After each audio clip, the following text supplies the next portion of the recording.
The dark side of kindness. Have you ever noticed that the kindest people you know are often the most exhausted? They smile through everything. They help everyone. They never say no, and everyone loves them for it. But if you look closely, really closely, you can see something else. A tiredness in their eyes, a heaviness they carry.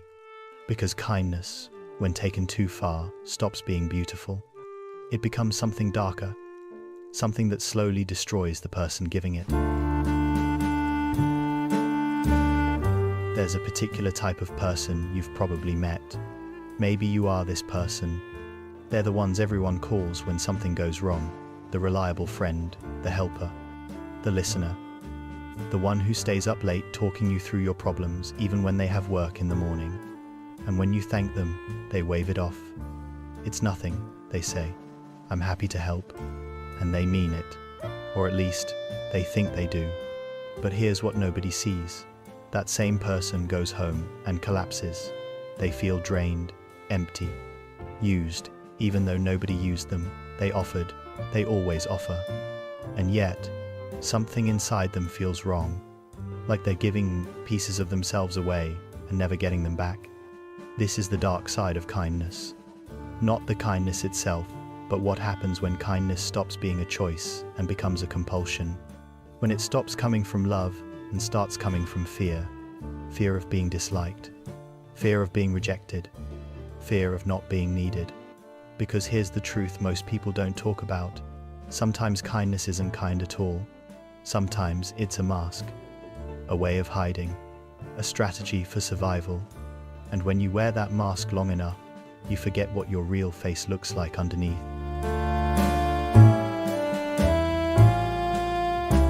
What the world sees.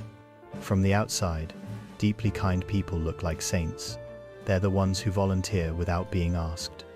Who remember your birthday when everyone else forgets. Who check in on you when you're going through something hard. Who somehow always have energy for others, even when their own life is falling apart. People admire them, look up to them, sometimes even feel a little guilty around them because they seem so selfless, so good, so unlike the rest of us who sometimes say no, who sometimes choose ourselves, who sometimes just don't have it in us to care. But here's what people don't see. The late nights when that kind person lies awake, replaying every interaction, wondering if they said the right thing, wondering if someone is mad at them, wondering why they feel so angry inside when they've been nothing but nice all day. They don't see the resentment building quietly beneath the surface. The exhaustion that never quite goes away, no matter how much they sleep. The feeling of being trapped in a role they can't escape because everyone needs them to be the kind one, the good one, the one who never complains. And here's the strangest part. These kind people often can't even admit to themselves that they're tired, because admitting that would feel selfish, wrong, like a betrayal of who they're supposed to be. So they keep going, keep smiling, keep helping, and nobody notices that they're slowly disappearing behind all that kindness. The hidden exhaustion. But if you could step inside the mind of someone trapped in this pattern, you'd see something completely different. You'd see the calculations happening every time someone asks for help. They want to say no, they need to say no, but the moment they think about it, fear rushes in. What if that person gets angry? What if they think I'm selfish? What if they don't like me anymore? What if I lose this friendship? So they say yes, again. And the moment they do, they feel two things at once. Relief that they avoided conflict, and resentment that they couldn't say what they actually felt. This is what psychologists call people-pleasing. But it's more than just wanting people to like you. It's a survival strategy, one that usually starts in childhood. Imagine being a kid in a home where love felt conditional, where you learned that when you were good, quiet, helpful, you got attention and affection. But when you were difficult, when you had needs, when you asked for too much, that love disappeared. Or worse, turned into anger or coldness. That child learns something powerful. My worth depends on what I do for others. My safety depends on being easy to deal with. My value is in how little I ask for. And that belief doesn't go away just because you grow up. It follows you into every relationship, every friendship, every workplace. You become the person who gives and gives and gives, because somewhere deep inside, you're still that child trying to earn love by being useful. Psychologists call this emotional self-abandonment. It's when you learn to ignore your own needs so completely that you don't even know what they are anymore. You've trained yourself to only notice other people's feelings, other people's problems, other people's pain, and your own. That gets pushed down, ignored, dismissed as unimportant, because kind people aren't supposed to have needs, they're supposed to meet needs. But here's what happens when you do this for years.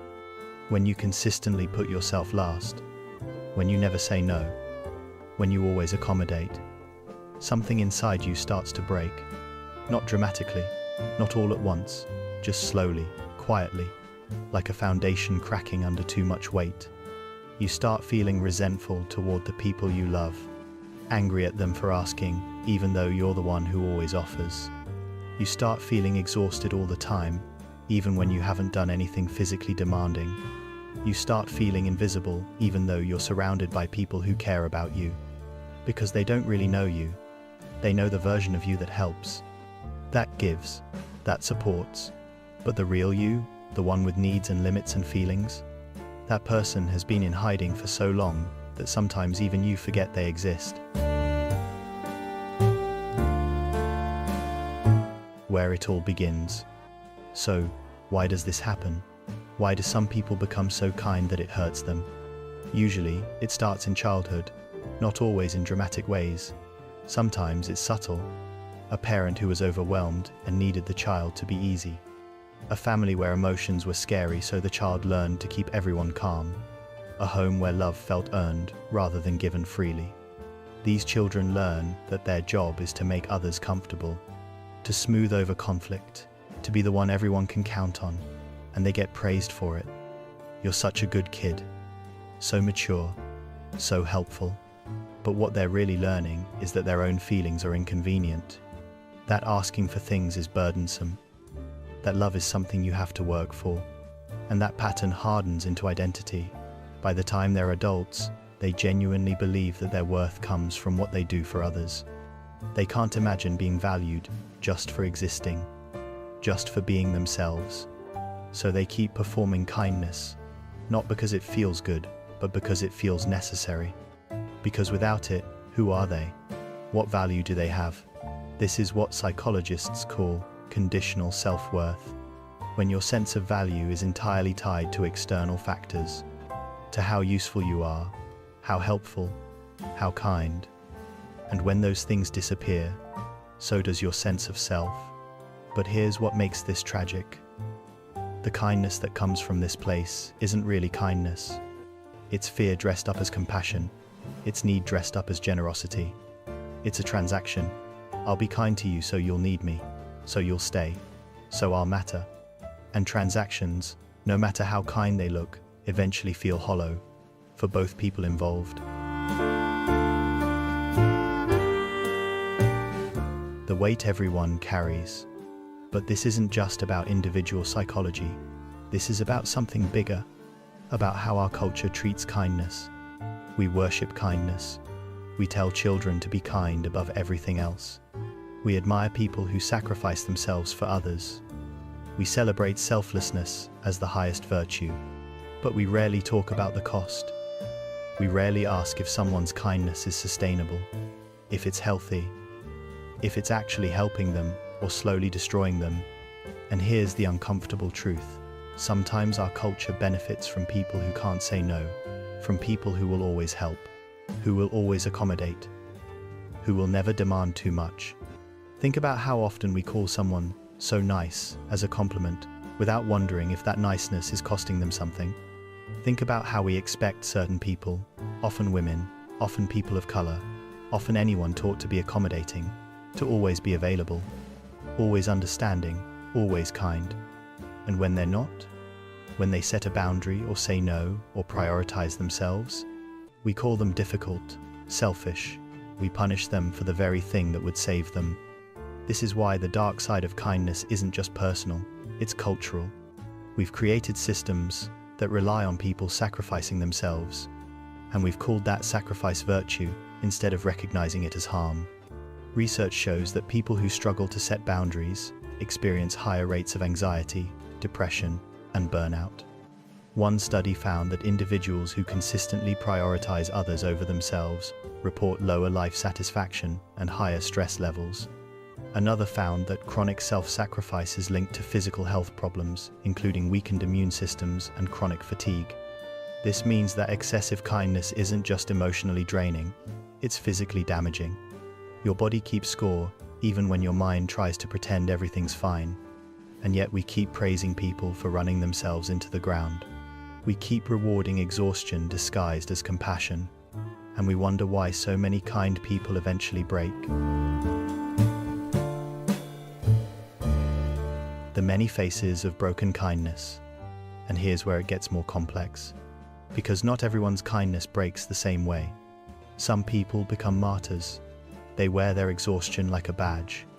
They talk about how much they do for others, how little they ask for themselves. Their kindness becomes their identity, and their suffering becomes their proof of goodness. Others become bitter. The resentment they've been pushing down for years finally surfaces. They snap at small things. They withdraw. They become cynical about relationships because deep down they feel used even though they were the ones offering help.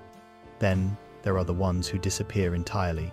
They stop answering calls, stop showing up, stop helping, not because they don't care anymore, but because caring has cost them so much that they have nothing left to give. They retreat into isolation not out of choice but out of necessity. Some become controlling. If I'm going to sacrifice this much, they think, then I need to make sure it matters. So their kindness comes with expectations, with strings attached, with unspoken demands for gratitude or loyalty or recognition. And others just keep going, keep smiling, keep helping, until one day their body forces them to stop, through illness, through breakdown, through something that finally makes the unsustainable visible. Each of these patterns looks different on the surface, but underneath, they're all responses to the same wound. The wound of believing that you only matter when you're useful, that you're only lovable when you're giving, that your needs are less important than everyone else's. And until that wound is healed, the pattern continues. Because you can change your behavior without changing your beliefs. You can force yourself to say no. But if you still believe deep down that your worth depends on saying yes, that no will feel like self-betrayal. The path to real kindness. So what's the answer? How do you be kind without destroying yourself? The answer starts with understanding something crucial. Real kindness includes yourself, not as an afterthought, not as something you do when everyone else is taken care of, but as an essential part of the equation. This means learning that saying no is not unkind, setting boundaries is not selfish, taking care of yourself is not optional. These things aren't obstacles to kindness. They're what make kindness sustainable. Because when you give from a place of genuine choice rather than fear, your kindness is real. It doesn't build resentment. It doesn't exhaust you. It flows naturally because you're not depleting yourself to create it. But getting to that place requires something difficult. It requires you to question the beliefs you've carried your whole life. Beliefs about what makes you valuable, what makes you lovable, what makes you worth keeping around.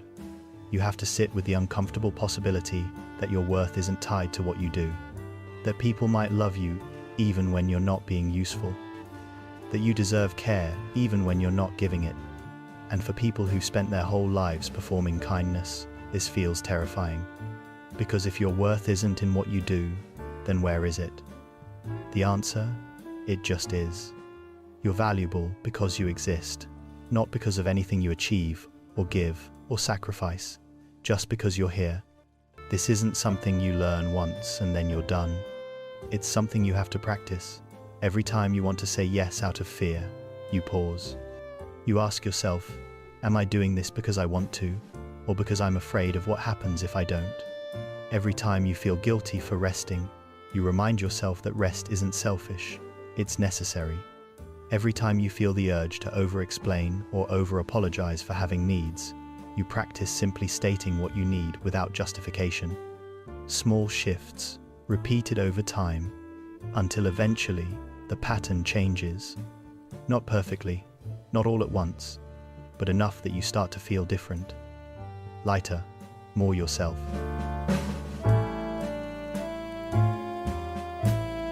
What changes for everyone? And here's what's beautiful about this shift. When you start treating yourself with the same kindness you've been giving everyone else, something unexpected happens. Your relationships get better, not worse. Because when you're no longer giving from depletion, people feel it. They feel the authenticity. They feel the freedom. They're no longer walking on eggshells wondering if you're secretly resentful. They're no longer feeling guilty for accepting your help. And the people who get angry when you set boundaries, the ones who push back when you say no, those reactions tell you everything you need to know. They weren't valuing you. They were valuing what you could do for them. Losing those relationships hurts, but what you gain is something more valuable. Relationships where you're loved for who you are, not what you provide. Where your presence matters more than your productivity. Where you can show up as your whole self, needs and limits included. This is what healthy kindness looks like. Kindness that flows both ways. Kindness that doesn't require anyone to disappear. Kindness that makes everyone, including you, feel more alive rather than more depleted. And when enough people start practicing this kind of kindness, something shifts in the culture too. We stop celebrating self-sacrifice as the highest good. We start recognizing that sustainable compassion requires boundaries. We start teaching our children that kindness includes being kind to yourself.